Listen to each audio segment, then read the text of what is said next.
আসসালামু আলাইকুম। সবাই কেমন আছো আপুরা? আলহামদুলিল্লাহ ভালো আছি। আমি আজকে একটা কুচি ফ্রক কাটিং করব ছোট্ট বাচ্চার জন্য। তো দেখো, প্রথমেই কুচির জন্য কাপড়টা কেটে নিচ্ছি। কুচি দিব একটু বেশি করে, একটু ঘন করে, তাহলে কিন্তু অনেক সুন্দর লাগবে। বাচ্চাদের কুচি ফ্রকে যদি কুচি বেশি না হয় তাহলে কিন্তু ভালো লাগে না। তো দেখো, কুচির কাপড়টা কেটে নিয়ে সমান করে একটু চেক করে নিলাম। এরপর ভাঁজ লাইনে সুন্দর করে ভাঁজ পাটটা কেটে নিলাম, ব্যাস।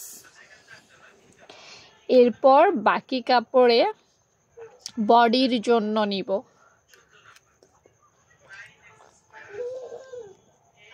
বাচ্চার বডি হবে 26, জামার বডি আর কি, লুজ সহকারে 26। তো 4 পাটে কাটিং করব আপু, একটু ফিনিশিং করে নিচ্ছি। কাটার আগে একটু মাপঝোপ লাগবে তো, তাই না? বাচ্চা কেমন পড়বে, কি অবস্থা, সেই মাপঝোপ লাগবে। আর এখানে একটু ভাঁজ দেওয়া আছে, সেটাও আপু দেখে নিচ্ছি। তো ভাঁজ দেওয়ার পর আমার মনে হইল এতটুকুতে বোধহয় বডি হয়ে যাবে। লংটাও নিলাম।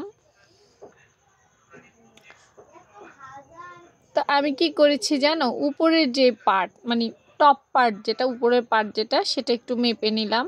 মেপে আলাদা করে নিচ্ছি, কারণ আলাদা কাটতে ভালো হবে। তাই অল্প একটু সাইডে বাড়তি থাকে, তো চিন্তা করলাম যে ধুর, এইটুকু রেখে আর কি হবে, একসাথেই ভাঁজ দিয়ে দিই। পুরাটা যদিও লাগবে না, তো একটু থাক না, সেলাইয়ের জন্য একটু বেশি কাপড় থাক, অসুবিধা কোথায়। এরপর গলার মাপ, কাঁধের মাপ, বাচ্চার জামা বানানোর জন্য যে বেসিক মাপগুলো দরকার, সেই মাপগুলো নিয়ে নিলাম। নেওয়ার পর সাদা কালারের দাগ তো, তাই তোমরা দেখতে পাচ্ছ না। তারপর সুন্দর করে সব কিছু কাটিং করে নিলাম।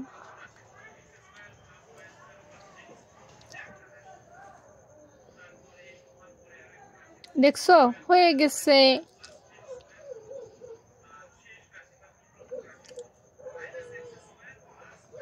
তো ঠিক এভাবেই সহজ করেই আমি কিন্তু বাচ্চাদের ফ্রক কেটে থাকি।